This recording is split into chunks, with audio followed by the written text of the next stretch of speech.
Hello everyone, this is Shalini. Welcome to the legal lens.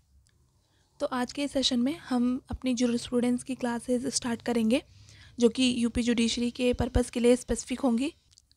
First है jurisprudence.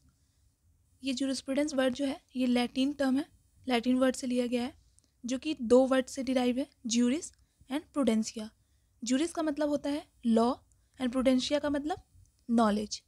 अगर conjoint meaning देखें jurisprudence का तो knowledge of law. Knowledge of law का मतलब है कि जो जुरिस्प्रूडेंस है वो हमें किसी भी लॉ का फिलोसॉफिकल एस्पेक्ट बताता है, एक मिरर प्रोवाइड करता है जिससे कि हम देख सकते हैं कि इस लॉ का पर्पस क्या है, पॉलिसी क्या है, इस लॉ को लाने के पीछे का एम क्या है। जुरिस्प्रूडेंस जो है वो किसी भी लॉ का बेस होता है। जुरिस्प्रूडेंस जो है वो मेथड प्रोवाइड करता है जिसके थ्रू आप फाइंड आउट कर सकते हैं कि किसी भी लॉ का क्या सोर्स है था, वैलिडिटी क्या है उस लॉ की, ऑब्जेक्ट क्या है लॉ का, वो किस तरीके से फंक्शन करेगा, किस तरीके से वर्क करेगा, क्या उसका एम है तो उसको किस तरीके से इम्प्लीमेंट किया जाएगा और उस लॉ का सोसाइटी पे क्या इम्पैक्ट होगा, इफेक्ट होगा। ये सब हम जुरिस्प्रूडेंस की स्टडी के थ्रू ही समझते हैं किसी लॉ के बारे में। यहाँ पे जो लॉ वर्ड यूज़ किए गए हैं उसका मतलब है कि law in respect of jurisprudence means fundamental legal principles. अब हम देखेंगे कुछ इंपॉर्टेंट सेइंग्स जो कि सारे ऑथर्स ने जुरिस्प्रूडेंस के रिगार्डिंग में दी है और ये एग्जाम्स में सेइंग लाइन टू लाइन पूछता है कि वो एग्ज़ाम में दे देगा कि ये पर्टिकुलर लाइन है ये किसके द्वारा बोली गई थी, तो आपको करेक्ट आंसर मार्क करना होता है। जिसमें हमारा पहला है जॉन ऑस्टीन। इनके according jurisprudence is the philosophy of positive law. Positive law का मतलब होता है कि लॉ जो कि सॉवरेन के द्वारा या लेजिस्लेचर के द्वारा बनाया जाता है, जो भी कॉन्स्टिट्यूशन में लॉ प्रोवाइडेड है उसे हम पॉजिटिव लॉ बोलेंगे। इनकी जो आइडियोलॉजी थी वो हॉब्स की आइडियोलॉजी से इन्फ्लुएंस्ड थी और ये पहले ऐसे ज्यूरिस्ट थे जिन्होंने जुरिस्प्रूडेंस को एज अ साइंस कंसीडर किया था। इन्होंने जुरिस्प्रूडेंस को दो पार्ट में डिवाइड किया था। इन्होंने बोला था कि जुरिस्प्रूडेंस जो है एक जनरल जुरिस्प्रूडेंस होता है और दूसरा पर्टिकुलर जुरिस्प्रूडेंस है। तो एग्जाम में ये तीनों पे क्वेश्चन बनता है कि ये jurisprudence is the philosophy of positive law, ये किसकी आइडियोलॉजी है, फिर ये किसकी आइडियोलॉजी से इन्फ्लुएंस थे, पॉजिटिव लॉ का मतलब क्या होता है और इन्होंने कितने टाइप का जुरिस्प्रूडेंस को बताया था, ये भी क्वेश्चन बनता है। नेक्स्ट है ग्रे, जिन्होंने बोला था कि jurisprudence is the science of law. तो सबसे पहले साइंस ऑफ लॉ किसने बोला था? सबसे पहले साइंस के बारे में डिस्कस किया था ऑस्टीन ने, उसके बाद ग्रे ने भी जुरिस्प्रूडेंस को साइंस ऑफ लॉ बोला था। साइंस ऑफ लॉ का मतलब है कि रीजनिंग क्या है उस लॉ के पीछे की। नेक्स्ट है ज्यूरिस्ट उल्पियन।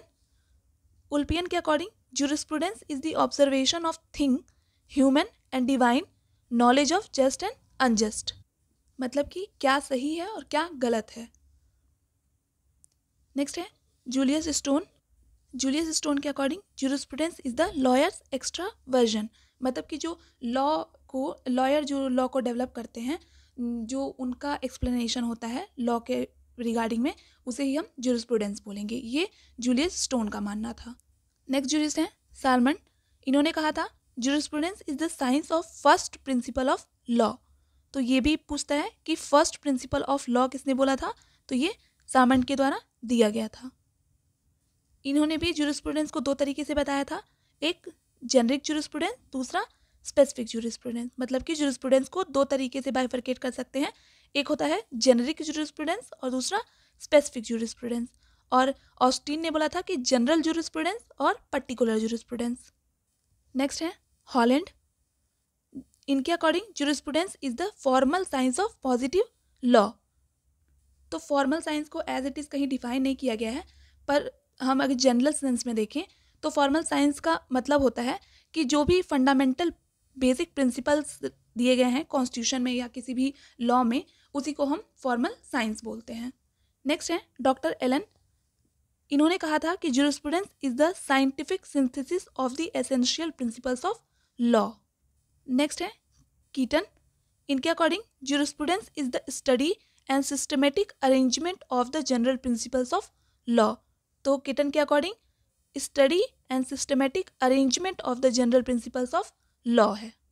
नेक्स्ट जूरिस्ट है HLA हार्ट। इनके according jurisprudence is the scientific study of the union of rules. union of rules में कौन से प्राइमरी रूल्स आएंगे और सेकेंडरी रूल्स. प्राइमरी रूल्स का मतलब होता है रूल्स विच इम्पोजेस ड्यूटी और सेकेंडरी रूल्स का मतलब होता है रूल्स विच कन्फर्स पावर्स. तो मतलब कि बैलेंस होता है कि अगर आपको पावर दिया गया है तो आप पे ड्यूटी भी इम्पोज की जाएगी. ये HLA हार्ट के अकॉर्डिंग था कि दोनों को बैलेंस करके चलना है. नेक्स्ट है लास्की. इनके according jurisprudence is the eyes of law. मतलब हम लॉ को, किसी भी लॉ को जुरिस्प्रूडेंस के बिना देख ही नहीं सकते हैं, क्योंकि हमें उसकी रीजनिंग ही नहीं पता होगी, लेजिस्लेटिव इंटेंट ही नहीं पता होगा. तो किसी भी लॉ को जानने के लिए हमें उसके पीछे का जुरिस्प्रूडेंस जानना बहुत ही ज़रूरी होता है. इसीलिए लास्की ने बोला था कि jurisprudence is the eyes of law. Next है पैटरसन. इनके according jurisprudence is a social science. अब आते हैं जॉन ऑस्टिन.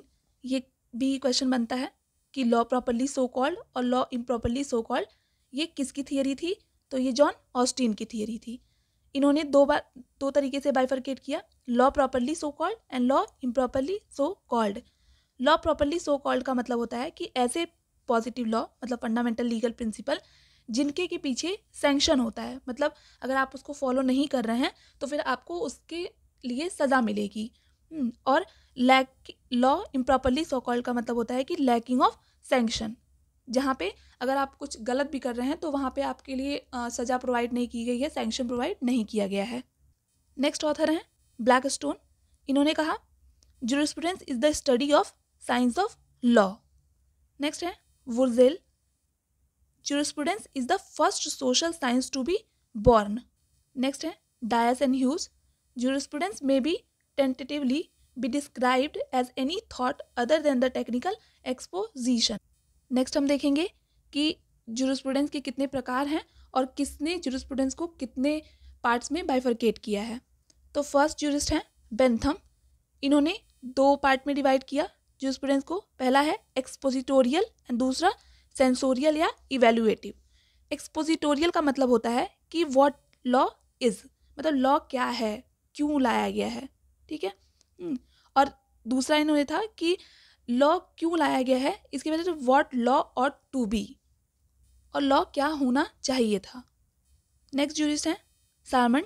इनके अकॉर्डिंग जुरिस्प्रूडेंस जो है वो 2 पार्ट में डिवाइडेड है. एक जेनरिक जुरिस्प्रूडेंस होता है, दूसरा स्पेसिफिक जुरिस्प्रूडेंस होता है. थर्ड है जुरिस्ट ऑस्टीन. इन्हें फादर ऑफ इंग्लिश जुरिस्प्रूडेंस भी बोला जाता है.